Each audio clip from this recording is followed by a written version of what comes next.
They thought they could take it all, my barn, my fields, my family's name carved into this valley, like roots in stone.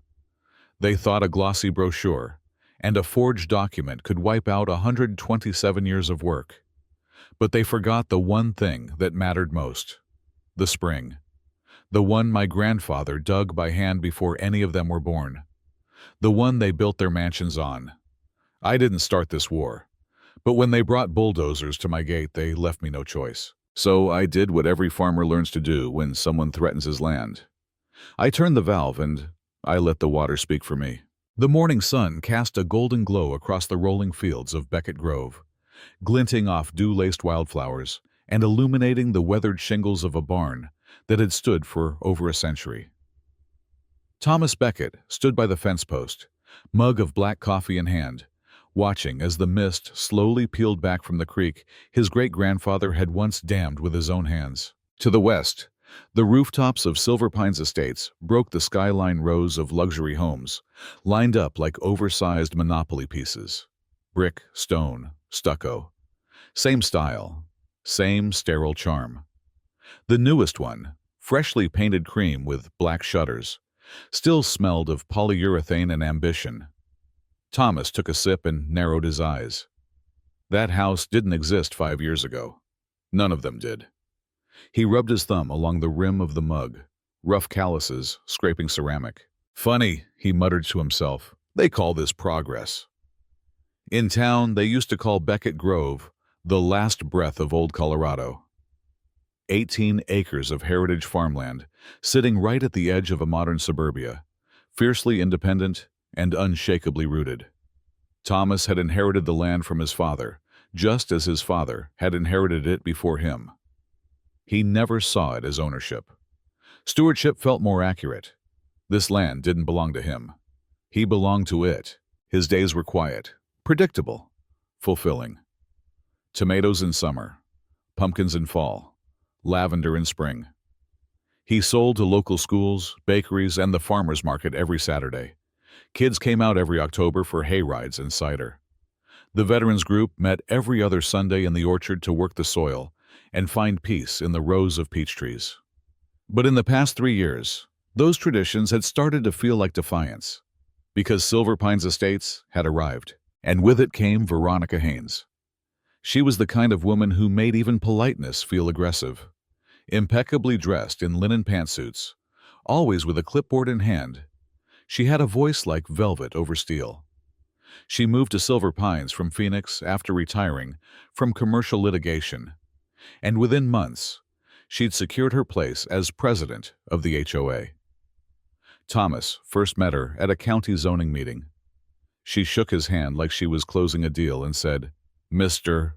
Beckett, it's wonderful to finally meet the man living in the middle of our neighborhood."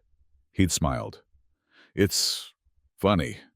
I always thought it was the other way around." She didn't laugh. The letters started arriving that fall. Notice of visual incongruity. Red barn does not meet community color standards. Noise violation. Roosters crowing prior to 7 a.m. Odor complaint. Compost pile detected from sidewalk. They came on thick, cream-colored paper with the HOA seal embossed in gold. Thomas kept them in a drawer labeled nonsense, though the pile had started overflowing. He contacted the county just to be sure. The answer was clear. Beckett Grove was not, and never had been, part of the Silver Pines HOA. His development agreement from 1991 made that explicit. No jurisdiction, no enforcement. He thought that would be the end of it. It wasn't. 3 weeks later, a man in a tailored blazer showed up at his door. Roger Ellington, real estate developer. Smile too bright, shoes too clean. "We're interested in the land, Mr. Beckett," he said, like it was a formality. Thomas nodded slowly. "Is that so?" Roger handed him a folder. Inside, a buyout offer of $800,000. Thomas let out a short breath. "This land is worth at least 3 times that." Roger's smile never wavered. "Maybe on paper. But paper doesn't stand in the way of progress. Laws change. Easements get redrawn. People get tired. Thomas handed back the folder. I don't get tired, he said. But even Thomas had to admit he was growing weary. The harassment intensified.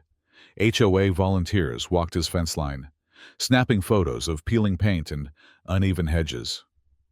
One afternoon, he came home to find a county inspector waiting on his porch, citing anonymous tips about unsafe livestock storage. No violations were found, but the message was clear. They weren't going to stop. Martha, his late wife, used to tell him, "When people try to make you feel small, stand tall in your roots." He kept her photo above the fireplace. Sometimes, when the weight of it all pressed too hard on his chest, he'd sit in the rocking chair, close his eyes, and imagine her humming in the garden. Lavender always made her smile, but no memory could stop what came next. One Tuesday morning, Thomas was loading crates of produce into his old pickup when his phone buzzed. It was Lisa, a neighbor from down the hill. "Tom, you need to get back. Right now, there's heavy equipment at your fence line, and Veronica's here with some guy in a suit." He dropped the box of heirloom squash and hit the gas. By the time he reached the farm, a yellow excavator was already knocking down the wooden fence that bordered the eastern field, his pumpkin patch. A group of HOA board members stood watching with their arms folded. Veronica stood dead center, arms crossed, sunglasses reflecting the chaos she'd orchestrated. "Stop!" Thomas yelled, leaping from the truck. "This is private property!" A sheriff's deputy intercepted him. "Sir, we have paperwork authorizing a land enhancement project. You need to stay back." Thomas's voice broke with fury. "This is trespassing. You have no authority." Veronica didn't flinch. She pulled out a leather folder and waved a county-stamped document. "This area has been deemed non-compliant under community zoning revisions. The Silver Pines HOA is reclaiming it for community use. A dog park, to be precise." As Thomas was being physically restrained, he caught the bulldozer driver pausing near the barn. Veronica leaned in and said quiet, but not quiet enough, "Make sure you take that eyesore down completely. We want clear sight lines for the condos." Thomas stopped struggling. He just stared. They released him 5 hours later, no charges, no apology. When he returned, the eastern fence was gone. Half the barn had collapsed. The sign out front read, "Coming soon, Haynes Dog Park, a Silver Pines community amenity." Thomas didn't speak. He just walked into his house, locked the door, and went to the basement. To the safe. To the documents. The air was cool and dry. He opened the black binder his father had once shown him, and flipped past deeds and maps until he found the one page he never thought he'd need. Water rights, 1924. Beckett Irrigation and Reservoir System signed. Sealed. Recorded. In a single clause, it stated, "Should the Beckett homestead be violated, or agricultural operations be hindered by external parties, the owner retains the right to suspend all dependent water flow, without court approval, following 30 days written notice." Thomas set the paper down. The lines of his face didn't move, but something in his eyes hardened. The next morning, Thomas woke before dawn. The scent of damp soil wafted through the open kitchen window, as the sun hinted at the horizon. A kettle whistled softly on the stove, while he stood at the table, sleeves rolled up, sorting through pages yellowed with time. By 7:15 a.m., the printer in his modest home office hummed to life. He was writing a notice, not a threat, not a plea, but a formal invocation of rights, something written into law nearly a century ago, now revived like a dormant seed, finally reaching for light. Notice of termination of water access. Pursuant to the 1924 Beckett Irrigation and Reservoir Agreement, I, Thomas R. Beckett, issue formal 30-day notice of intent to suspend all water access to the Silver Pines Estates, residential development due to violation of agricultural land protections, and unauthorized destruction of private property. He printed 300 copies, one for the HOA, one for the county, and 198 others for every household in Silver Pines. He delivered each one by hand. At first, most residents ignored him. Some glanced at the envelope and tossed it onto granite countertops without opening it. A few neighbors shook their heads as he walked up their driveways. Still holding on to that barn, one man muttered under his breath. Gotta let it go sometime, said another. But some did open the letter. A young mother named Jenna caught him at her mailbox, visibly rattled. Is this real? She asked, holding up the notice. Thomas nodded. We get our water from your system? She asked, confused. Since 2007, he replied. Cheaper than running new municipal lines. HOA cut a deal. She blinked, stunned. I thought we were on county utilities. Thomas gave a small shrug. Most folks do. That's the way they wanted it. That afternoon, Veronica summoned an emergency HOA meeting.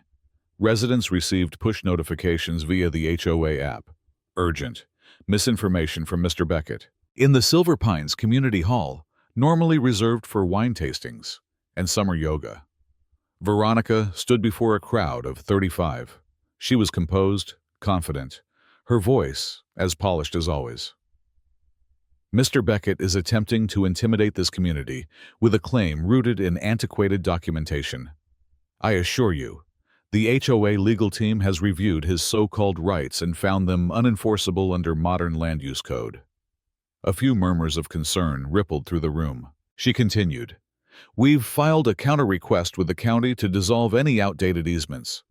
You can rest assured your water, your homes, and your families are secure. She smiled. Mr. Beckett is simply a man clinging to the past. But not everyone bought it. A retired teacher, Glenn Marsh, raised a hand. Why didn't anyone tell us our water ran through his land in the first place? That's not relevant, Veronica snapped, her professional tone slipping. It is, Glenn replied. If this escalates, don't we deserve to know what's at risk? She pivoted quickly. There is no risk. His threats are baseless. In the back row, Jenna clutched the notice in her lap, her brow furrowed. Something didn't sit right. Over the next 2 weeks, Thomas returned to his normal routine, but nothing felt normal. He worked the soil with practiced hands, but his mind was elsewhere. His evenings were spent poring over documents, marking dates, cross-checking filings. Bill Rodriguez, his old college roommate turned attorney, called to offer support. You're within your rights, Bill said after reviewing everything. But I'll be honest, they're going to throw everything they've got at you.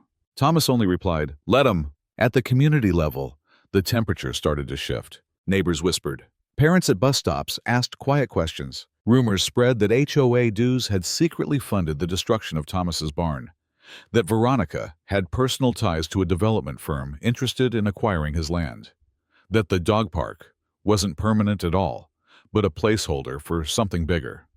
And then came the leak. A printed email, anonymous, unsigned, was slipped into mailboxes along Willow Way. It was an internal HOA communication between Veronica and a man named Dennis Harwell, regional director of Blue Rock Developers. Once the park is established and public sentiment softens, we can begin zoning adjustments for the multi-unit complex. Beckett is a short-term hurdle, but manageable. The infrastructure is already halfway there. The words circled the neighborhood like wildfire. So did anger. The next day, Thomas found a casserole dish and a note on his porch. In looping cursive, I'm sorry we didn't believe you. Let us know how we can help.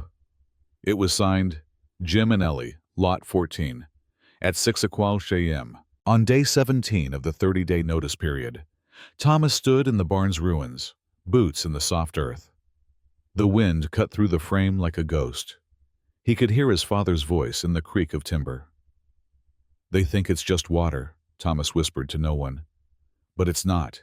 It's history. It's backbone. And damn if they think they'll pave over that without a fight. He picked up a splintered beam, ran his hand across the grain, and smiled to himself. Not with bitterness, but with resolve. The town of Silver Pines had always prided itself on order. Well-manicured lawns, seasonal flags, and matching mailboxes were seen not just as style, but as virtue. In this community, disruption wasn't just frowned upon, it was feared. But now, whispers drifted through morning joggers and grocery store lines like smoke. Words like fraud, condos, kickbacks. It was no longer just about Thomas Becket or an old barn. This had become something bigger, a breach of trust. Veronica Haynes felt the shift too. Her once daily email blasts from the HOA board, peppered with cheerful phrases like Community Corner and Dog of the Month, now met with cold silence or curt replies. She noticed it in the way people avoided eye contact at Pilates, in the glances between board members, and worst of all, in the calls that didn't come anymore from Blue Rock developers. On day 19, during a morning walk, she spotted Thomas working alone in what remained of the barn foundation. He had cleared the debris into neat piles. The stone wall on the east side, hand-laid by his grandfather in 1934, was still intact. Veronica paused.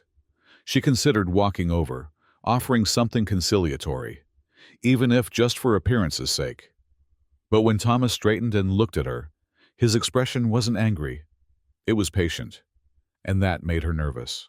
She turned and kept walking.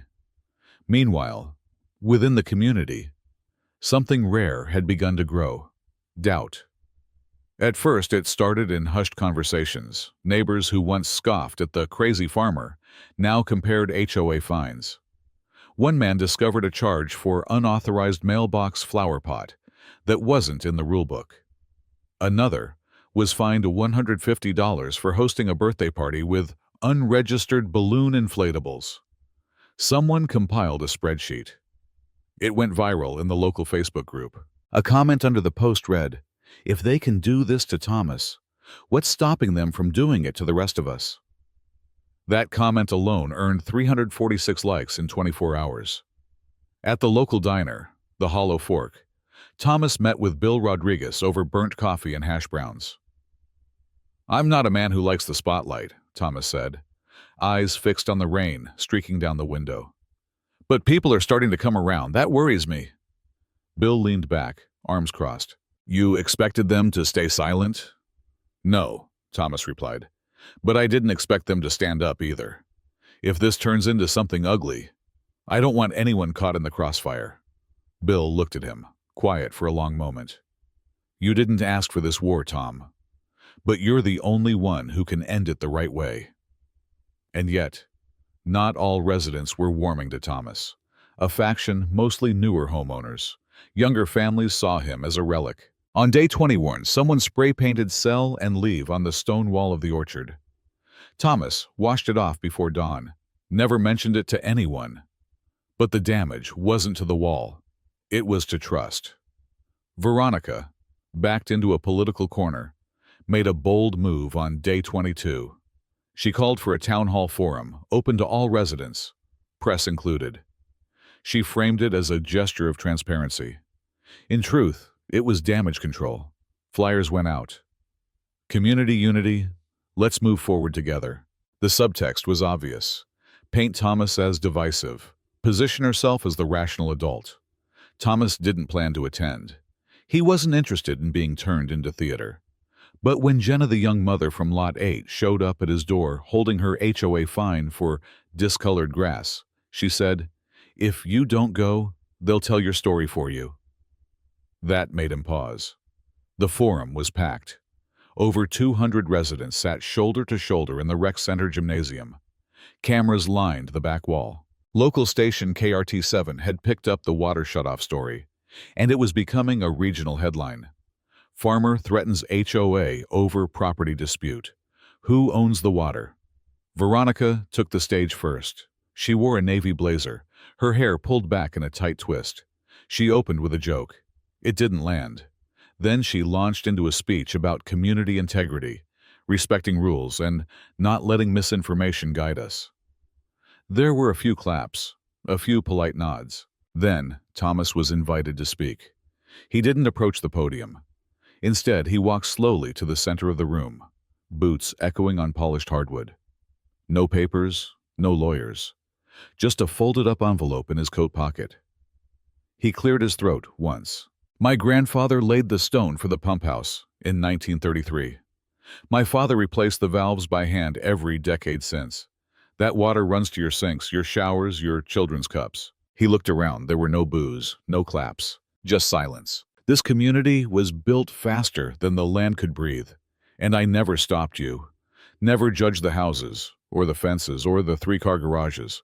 I just kept farming." He paused. "Until the day you sent machines to destroy what 5 generations of my family built. Called it progress. Called it public good." He pulled out the envelope and held it high. "This is not a weapon. It's not revenge. It's a boundary. It's a reminder that the earth remembers who tends it, and who tries to steal it." And with that, he nodded and walked out. The applause didn't erupt, but it did build slowly, steadily, growing louder as he disappeared behind the doors.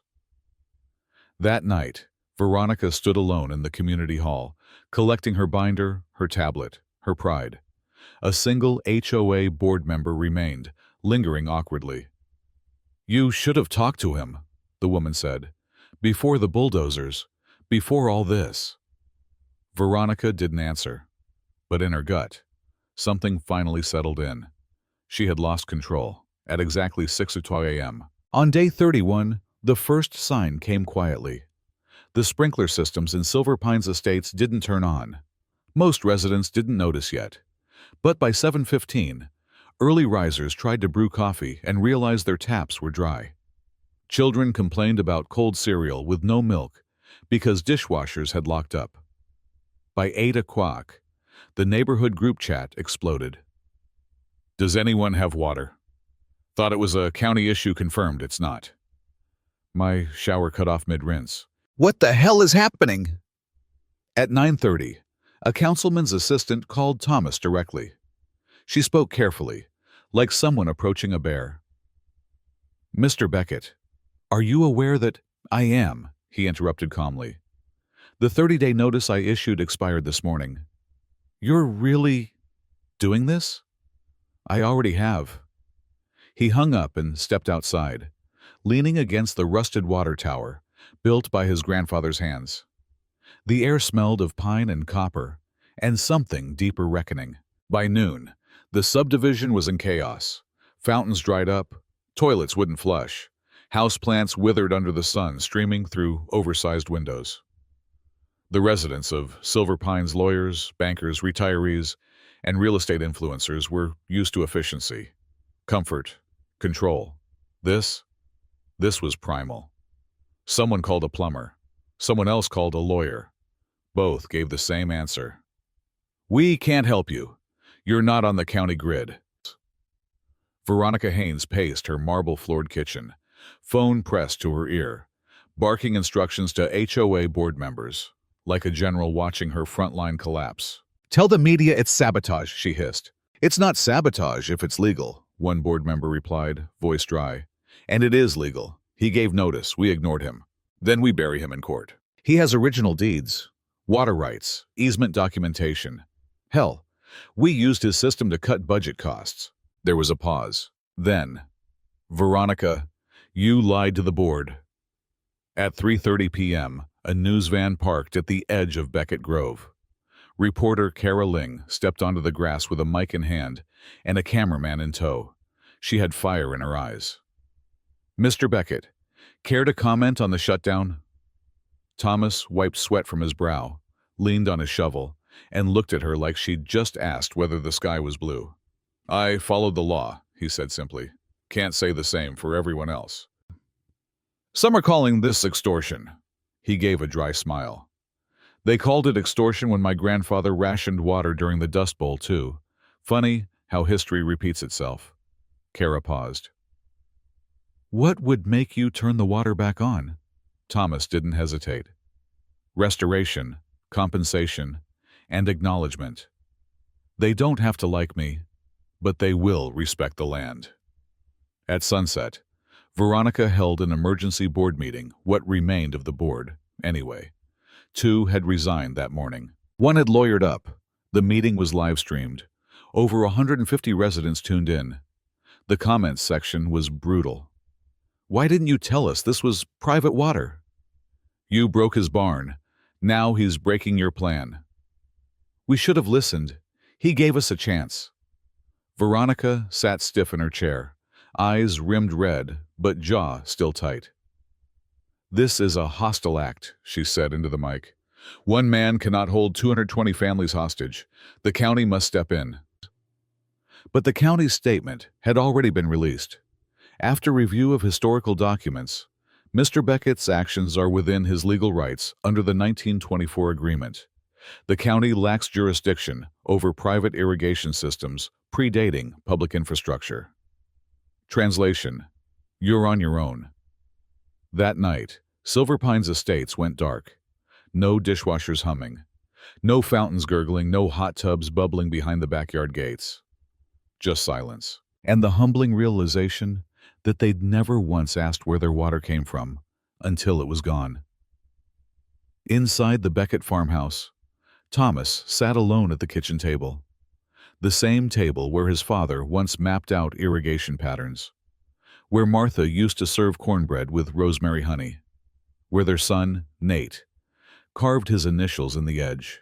He poured himself a glass of well water and took a slow sip. Across the room, Bill Rodriguez sat watching him. "You know they'll come crawling now," Bill said. "I'm not looking for groveling," Thomas replied. "I'm looking for truth." Bill studied him a moment. "You think they're ready for that?" Thomas looked out the window toward the water tower, silhouetted by moonlight. "I think they're thirsty enough to listen." It started with a knock on the door. Thomas opened it to find Jim Hartley, the retired engineer from Lot 14, standing awkwardly with a clipboard in hand. "I didn't come to change your mind," Jim said, eyes downcast. "I came to tell you, we're with you now." He handed over a petition signed by over 170 households, demanding the resignation of the current HOA board and full restoration of Beckett Grove. "I built my house here for peace," Jim added. "Turns out, we destroyed the one thing that gave this place soul." Thomas took the clipboard, said nothing, and nodded once. That was all Jim needed. Words spread like wind through dry brush. Residents who had stayed silent now found their voice. One after another, they came, some with casseroles, others with receipts from HOA fines, photos of their kids at the old pumpkin patch. One woman brought her father, a Korean War vet, who told Thomas the lavender field had been his place of healing. Even those who once scoffed now stood shoulder to shoulder with neighbors they'd never spoken to before. And the truth began spilling out, louder and louder. Veronica had authorized $48,000 in beautification funds for the dog park without a resident vote. Blue Rock developers had already drafted blueprints for a 64-unit luxury condo project on Beckett's land. The HOA legal fund bankrolled by homeowner dues had been used to defend the illegal demolition of a historical structure. The news cycle shifted from farmer cuts off water to community betrayed by its own board. And then came the email leak. An anonymous Gmail account, Silver Truth Watcher, released a series of internal HOA communications between Veronica and her developer partners. The smoking gun was clear. "We'll spin it as a dog park to avoid environmental review. Once Beckett's out, we rezone quietly. No one will care once the new condos drive up their property values." The document included a proposed kickback scheme, stock options for HOA board members in exchange for zoning cooperation. The betrayal was no longer abstract. It was personal. That evening, Jenna from Lot 8 organized an emergency community meeting, not at the clubhouse, but at Thomas's farm.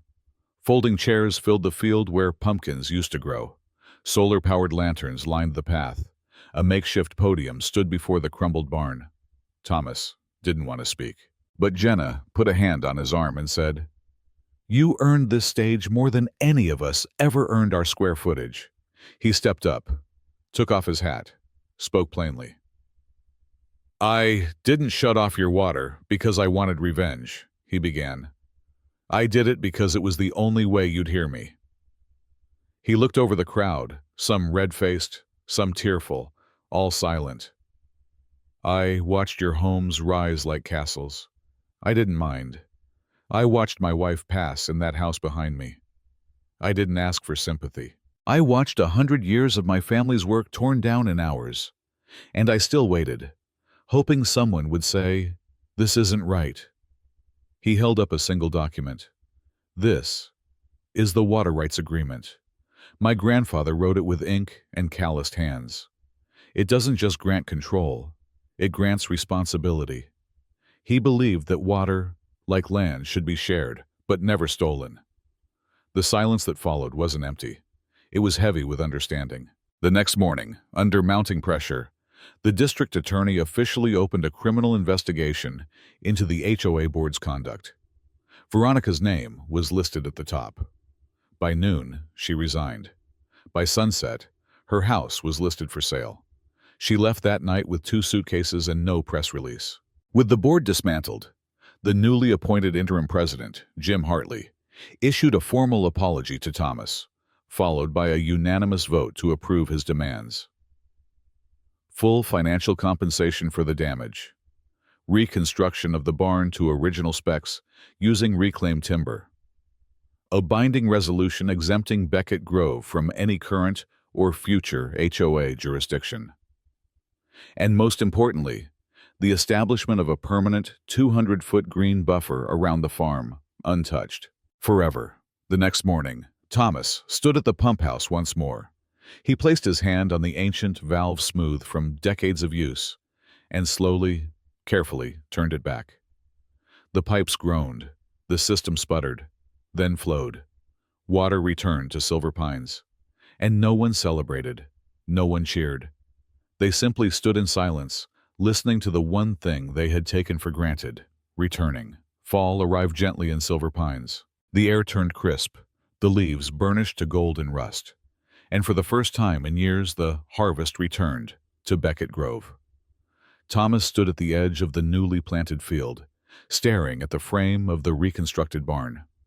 It wasn't complete yet. Scaffolding still clung to the north side.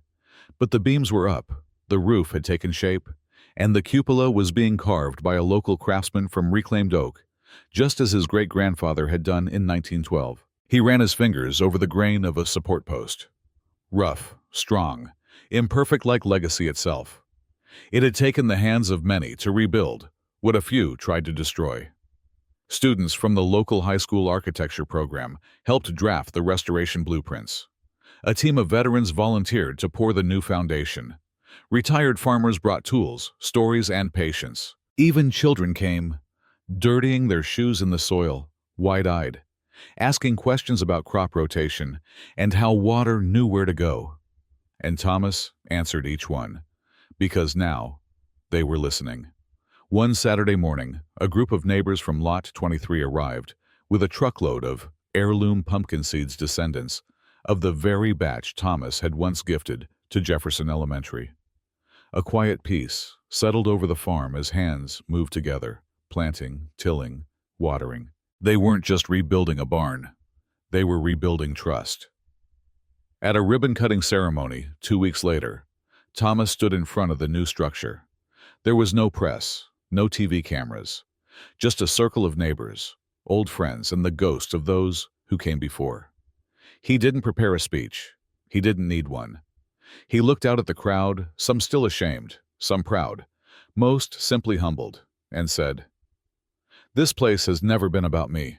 It's about the hands that built it before I was born, and the hands that will care for it after I'm gone."